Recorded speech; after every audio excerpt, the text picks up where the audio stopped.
এই যা যা ঘটিচ্ছে এগুলোর দায় কলে প্রফেসর ইউনূসকে নেওয়া লাগবে। ফাইনালি তো আপনি অ্যাপ্রুভ করেছেন, তাই না? অপদার্থতার দায় আপনারও নেওয়া লাগবে। হামিদ তো বাসা থেকে বাড়িত না, যদি না ওয়াকার গ্রিন সিগন্যাল দিত। তা হামিদ তেলে বাসা থেকে বেরিয়েছে কার সাহসে? আসেন সেটাই না বুঝে দেখি। ওয়াকারের শক্তিতে উই হারকুলিয়াস হয়ে গেছে, আর প্রফেসর ইউনূস সরকার সেটা ঠেকাইতে পারে না। এর দায় প্রফেসর ইউনূস সহ ওনার সরকারের সব উপদেষ্টাদের নিতে হবে, নিতেই হবে। রাষ্ট্রের সরকার সবচেয়ে বড় রাজনৈতিক ইনস্টিটিউট। আপনার উপদেষ্টারা সব কয়টা অরাজনীতিক, রাজনীতির কিছুই বুঝেন না, বুঝেন না আপনারা, কিন্তু ভাব দুচানির বেলায় আম্বিয়া সব কয়টা। তাই রাজনীতিটা করিচ্ছে ওয়াকার। আপনারা তো রাজনীতি করবেন না, পণ করেছেন রাজনীতি করবেন না, বুঝবেনও না। আবার খায় এসেছে আপনাদের 5 বছর ক্ষমতার থাকবে, পাবলিকে আন্দাই দিবে 5 বছর। একেবারে পাবলিকের ডলা খাইতে না চাইলে ড্যামেজ কন্ট্রোলের জন্য আজকে হাসিনার সব কয়টা প্রধান নির্বাচন কমিশনারকে গ্রেপ্তার করেন, আর জনগণের কাছে মাপ চান হাত জোর কইরা যে আমরা ভাল শুন, মাপ কইরা দেন।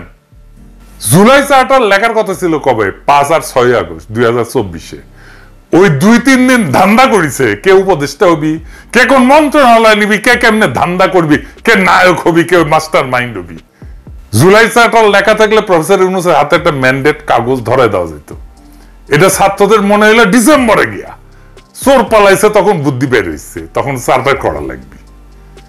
জুলাই আগস্ট বিপ্লবের সারা করেছে ছাত্ররাই আগে, আর কেউ না। ছাত্ররা বুঝে নাই যে তারা জনগণকে তৈরি করে নাই, জনগণকে তৈরি করছে অসংখ্য মানুষ বিরাট সময় ধইরা। ছাত্ররা কি পিয়াস করিমকে চেনে না? চিনতো? উনি একা ব্যাটিং করে গেছে একটা দীর্ঘ সময়, একা একা হাসিনার শাসনের বিরুদ্ধে। তুইন মালিকরে চেনে? সে কি ফাইটটাই না দিছে পিয়াস করিমের পাশে থেকে? তুইন মালিককে তো চিনে না ছাত্ররা। ছাত্ররা তো সব নায়ক হইতে গেছে, ক্রেডিট নিতে গেছে, ইতিহাস হইতে চায় নাই, মাস্টার মাইন্ড হইতে গেছে। এটা একটা কালেকটিভ অ্যাচিভমেন্টকে ছাত্ররা নিজেদের বলে দাবি করেছে। এখানে মেজর মিস্টেক। এখন এক বিগত কাপড় দিয়ে শরীর দেখতে হবে, একবার সামনে উদাম হয়, একবার পিছে উদাম হয়। প্রত্যেকদিন ঘুমাইতে যাই একটা চিন্তা নিয়ে যে আজকে কি ব্লান্ডারটা করে সরকার। আমি অনেকবার কইছি উপদেষ্টা পরিষদ পুনর্গঠন করতে, করে নাই প্রফেসর ইউনূস। যারাই যায় উপদেষ্টা পরিষদে তারা ক্ষমতা উপভোগ করা শুরু করে, আর নিজের পছন্দ মতো লোক ঠাইসা ঠাইসা ঢোকায়, আর ব্লান্ডার করে একটার পর একটা। আসেন আর একটা মালকে দেখাই। জিএম কাদেরকে কার ইশরায় বাইরে রাখা হয়েছে? ইনু যদি গ্রেপ্তার হইতে পারে, জিএম কাদেরকে কোন পুণ্য করিছে যে তারে অবাধে ঘুরতে দেওয়া হবে? আর তার দলের নেতা আনিসুল ইসলাম মাহমুদ, যে কিনা হাসিনা মন্ত্রী ছিল, তাকে এখন রাজনৈতিক সভা করতে দেওয়া হবে। হাসানুল হক ইনুর যা দায়, তার চাইতে কি জিএম কাদেরের দায় কম?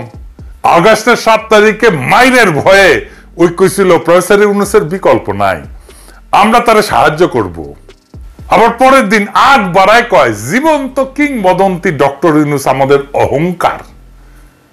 কি হারামজাদা জাউরা জাউরা। আবার এখন কি বলে দেখেন, সংস্কার আমরা এই মুহূর্তে চাই না, আমরা ওনাকে আর সরকার প্রধান হিসেবে আমরা চাই না। তারা দেশকে পরিবর্তন করার জন্য কোনো কাজ করছেন না। আমরা এক ফেসিবাদকে বিদায় দিয়েছি, আমরা আর একটি ফেসিবাদকে গ্রহণ করার জন্য নয়। তাহলে আপনারা কাউকে নির্বাচন থেকে বাদ দিতে পারবেন না। দেশকে বিভক্ত করে প্রত্যেক মানুষকে বাদ দিয়েছে। আমরা আর অনেক দল মিলে সবসময় কোন নির্বাচনে 50 ভাগের কম ভোট আমরা পাইনি, তাদের কোন বাদ দিয়ে রেখেছে। উনি বলছেন যে আমরা ঐক্যবদ্ধ ভাবে সবকিছু করবো, উনি করছেন সম্পূর্ণ অনৈক্য ভাবে সব করছেন। শুনেছেন কেমন জাউরার জাউরা? ওরে আরামসে ঘুরবার দিচ্ছে প্রফেসর ইউনূস। তো ওই সাহসটাকে দিছে জিএম কাদেরকে? প্রফেসর ইউনূস আপনার সরকার দিছে, এটাই আপনার অ্যাচিভমেন্ট। 9 মাসের মধ্যে অহংকার থেকে আপনার চায়না হয়ে গেছে। দুনিয়ার ভালসিন গুলারে ঢুকাইছেন না, না পারে কাম, না পারে দাবরানি দিতে, না পারে বিপ্লবকে রক্ষা করতে। ওই জিএম কাদের রে 2টা বাড়ি দিলে 3 নাম্বার বাড়ি দেওয়ার আগে আব্বা বইলা দেখবে। আপনি কন প্রফেসর ইউনূস, আপনার সাথে আপনার সরকারের সাথে জিএম কাদেরের কি বোঝাপড়া আমরা জানতে চাই। কেন প্রফেসর ইউনূসের সরকার জোকার হামিদকে পলায় যাওয়া নিয়ে কোনো বিবৃতি বা ব্যাখ্যা দেয় নাই? আর শিরিন শারমিন তো এখনো দেশে আছে, শোনা যায় ওয়াকারের তত্ত্বাবধানে আছে। ওরে ধরেন না কেন? হাসিনা রেজিমে তো সে থার্ড মোস্ট ইম্পর্টেন্ট পারসন ছিল, নাকি ওয়াকারের জিম্মায় আছে জন্য 7 খুন মাপ? তারপরে পলাবে, পাবলিক রিয়াকশন হলে বলবে ইন্টারপোল দিয়া ধরায় আনবে। আমারও ইন্টারপোল দিয়ে ধরায় আনবে কইছিল হাসিনার পুলিশ। পলিটিশিয়ানরা ইন্টারপোল। এইবার আসেন দেখি কেমনে হামিদ পলাইলো। এই কাজটা করেছে এসবি। জাহাঙ্গীর ভাই কইছে সবাইকে আইনের আওতায় আনা হবে। একটা অপ্রত্যাশিত ঘটনা, এটার জন্য যারা দায়ী তাদের আমি অবশ্যই আইনের আওতায় নিয়ে আসবো। শুনেছেন, দুঃখের কথা উনি উনার তদন্তটা ঠিক মতো করেন নাই। পুলিশের এসবি এখনো পুরোপুরি মনিরুলের লোকদের দখলে। 60 থেকে 70% লোক মনিরুলের লোক। অনলাইনে মনিরুল 2 দফায় বিশ্বস্ত অফিসারদের দিয়ে মিটিং করছে। বেনজির শতাধিক পুলিশ সদস্য নিয়ে মিটিং করেছে, লুকায় করে নাই, বলে কয়ে মিটিং করেছে। বেনজির তার মিটিং এর কথা কনফিডেন্সের সাথে নিজেই মিডিয়া স্বীকার করেছে। আচ্ছা সবাই একবার ভাবেন তো, যে মনিরুল বেনজির গত 15 বছর যে সমস্ত অপরাধ করেছে, ওই কি একা একা করেছে, দুইজন মিলে করেছে, নাকি দুইজনের একটা অর্গানাইজ টিম ছিল? তারা অর্গানাইজ ক্রিমিনাল গ্রুপের মতো তারা তাদের কার্যক্রম পরিচালনা করেছে। এই টিমে এক একজনের এক এক ধরনের দায়িত্ব ছিল।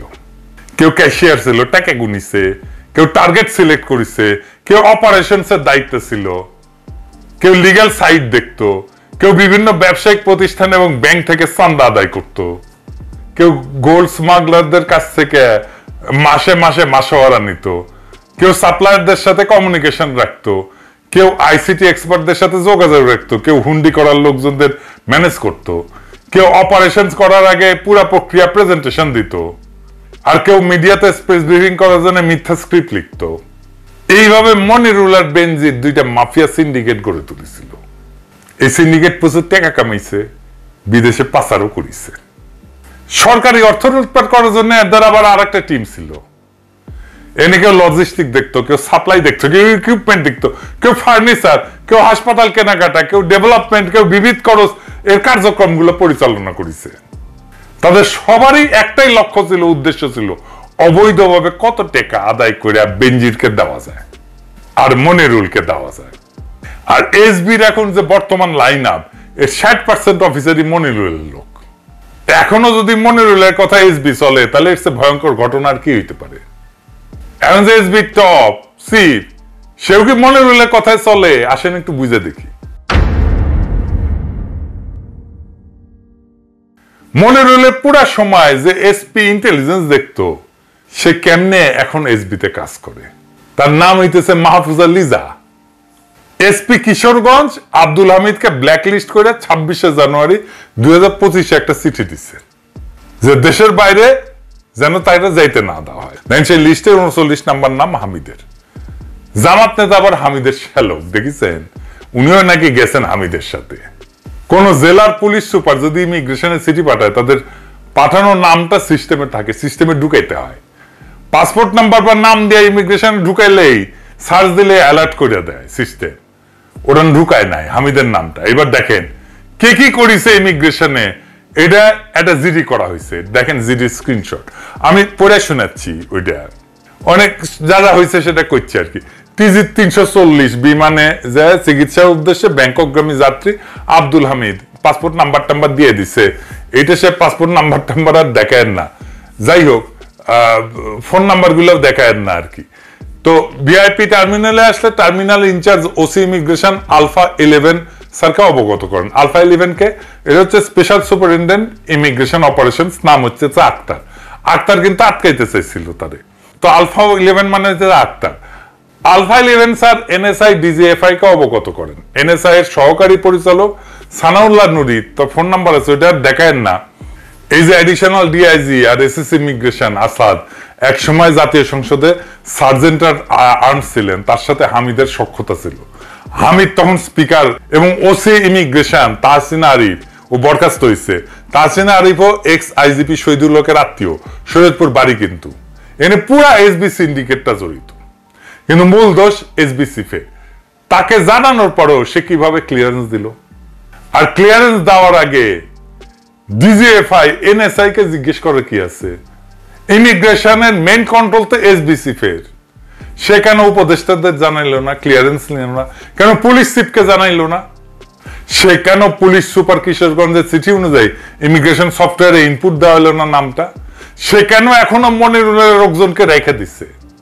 মনিরুলের খাস চামচা জঙ্গি নাটকের মূল হোতাগুলা বেশিরভাগই এখন এসবিতে। এই যে মাহফুজা লিজা জঙ্গি ন্যারেটিভের রিসার্চ করতো প্রফেসর ইমতিয়াজের সাথে, additional DIG Hasanul Zahid police হেডকোয়ার্টার্সের এনআইসি থেকে জঙ্গি নাটক সাজাইতো। এই যে এসপি আশিকুর জঙ্গির নাম কইরা অপারেশনে মানুষ খুন করতো। তো এই additional DIG SB Ashiqur Rahman Palash মনিরুলের ভাড়াটক শুনি, সোয়াটে ট্রেনিং নিছে, বেশিরভাগ খুন এই করত। গোলাম রসুল 2006 পর্যন্ত বিএনপি লেসপেন্সারি করেছে, 2007-এর -2 বাস্তবায়নে কাজ করেছে। পরে 2009-এর পর আওয়ামী লীগ সরকার তাদের খুব ভালো পদ না দিলেও তার চাকরি যায়নি এবং স্টাফ কলেজে তাকে রেখে দিছিল। কাজ করলো এসবি যাইতে দিল, এসবি চিফ যাইতে দিল। আর সেই হিসেবে তো কিশোরগঞ্জের এসপি নির্দোষ, তার শাস্তি দিয়েছে স্বরাষ্ট্র মন্ত্রণালয়। এই হইতেছে তার শাস্তি দেওয়ার নমুনা। এই গোলাম রসুল যখন পুলিশ স্টাফ কলেজে ছিল মুজিব কর্নার বানাইছিল, উদ্বোধন করছিল আসাদুজ্জামান খান কামাল। গোলাম রসুল 2013 সাল থেকে অতিরিক্ত ডিআইজি পদোন্নতি নিয়ে ঢাকায় চাকরি করে। বিপ্লব এবং আইজি ডাকাত শহীদুলের বিশ্বস্ত এবং আস্থাভাজন ছিল। 2007 সালে আওয়ামী সাইজা পুলিশ সার্ভিস অ্যাসোসিয়েশনের সেক্রেটারি হয়। বর্তমানে স্বরাষ্ট্র উপদেষ্টাকে পটায় এসবিসিফের পোস্ট বাগাই নিছে। তার বাড়ি হইতেছে মুন্সিগঞ্জ। 11তম বিসিএস পুলিশে 1991 সালে জয়েন করে। প্রত্যেকটা পুলিশ অফিসে মুজিব কর্নার বানানোর আইডিয়া এই মালের। তাহলে কারা কারা এই কাজে যুক্ত ছিল সবই তো দেখলেন। জাহাঙ্গীর সাহেব এসবিসিফে সরান। এইবার আসেন ফাইনালি বলি, হামিদের ঘটনা একটা জিনিস ভালো হয়েছে। কি হয়েছে জানেন? হামিদ যাচ্ছিল নতুন ফ্রেশ আওয়ামী লীগ তার নেতৃত্বে কিভাবে হবে তার মিটিং করতে। সে ফিরে আসতো আওয়ামী লীগ কেমনে পুনর্গঠন করা হবে তার ইন্ডিয়ান নসিহত নিয়ে ইন্ডিয়ানদের সাথে মিটিং করতে যাচ্ছিল এবং হাসিনার সাথেও মিটিং করতে যাচ্ছিল। এখন আর ফিরবে না ডরে। তার মানে হাসিনা বাদে বিশুদ্ধ আওয়ামী লীগ গড়ার প্ল্যান অঙ্কুরে বিনষ্ট। ভালোই হয়েছে, জোকার হামিদ পলায় নাই, তারে পালাইতে দেওয়া হয়েছে। এটা শুধু প্রশাসনিক ব্যর্থতা না, এইটা একটা সুপরিকল্পিত এলিট ক্রাইম। আমরা কে কোথায় কিভাবে তারে ফ্রি পাস দিছে, কোথায় ক্লিয়ারেন্স দিছে সব খুঁজে বের করেছি, নামদাম দিছি, প্রমাণ সহ দেখাইছি। কিন্তু এর আগে একটা জিনিস পরিষ্কার করে বলি, আমরা যে সরকারের শর্তহীন সাপোর্ট দিছিলাম সেই সরকার আমাদের পিঠে যেন ছুরি না মারে। মারলে কলে কোনো মাপ নাই। আমরা মনে করতেছি আপনারা ছুরি মারার চেষ্টা করতেছেন। আপনার উপদেষ্টা হয়েছেন জনগণের রক্ত ঘাম আর ত্যাগের বিনিময়। আমরা খাই নাই, ঘুমাই নাই, মরতে বসছি, আর আপনারা হোটেল আর হেলিকপ্টারে চড়ে উপদেশ বিলাইতেছেন। লজ্জা করে না? রাজনীতি বুঝেন না, পাবলিকের মুখ দেখেন না, মাঠ চেনেন না, তবুও ভাবেন এই রাষ্ট্র আপনারা চালাইবেন। এইটারে রাষ্ট্র চালানো, সরকার চালানো বলে না, এটা হইতেছে সুশীল গ্যাংস্টারিজম। ওয়াকার খেলা চালাইতেছে আর আপনারা বসে বসে নাটক দেখতেছেন আর আঙুল চুষতেছেন। জোকার হামিদকেও তাই দিয়ে দিল, আপনারা তাকায় রইলেন।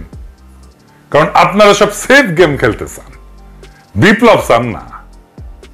চান হচ্ছে কান ফাটানো ক্রেডিট, চান মাস্টার মাইন্ড হইতে, নায়ক হইতে, ক্রেডিট নিতে। এখন এই সরকার যদি জনগণের হয় তাহলে প্রশ্ন একটাই, হাসিনার প্রধান নির্বাচন কমিশনারদের গ্রেপ্তার করতে পারেন না কেন, করেন না কেন? রাজনীতি করে দেখান, হ্যাডম দেখান। কোনটা রাজনীতি? আমরা বারবার বলছি উপদেষ্টা পরিষদ পুনর্গঠন করেন, শুনেন নাই। এখন জনগণ বলবে এদের বাদ দেন, নাহলে সব ঘাট ধইরা নামায় দিব।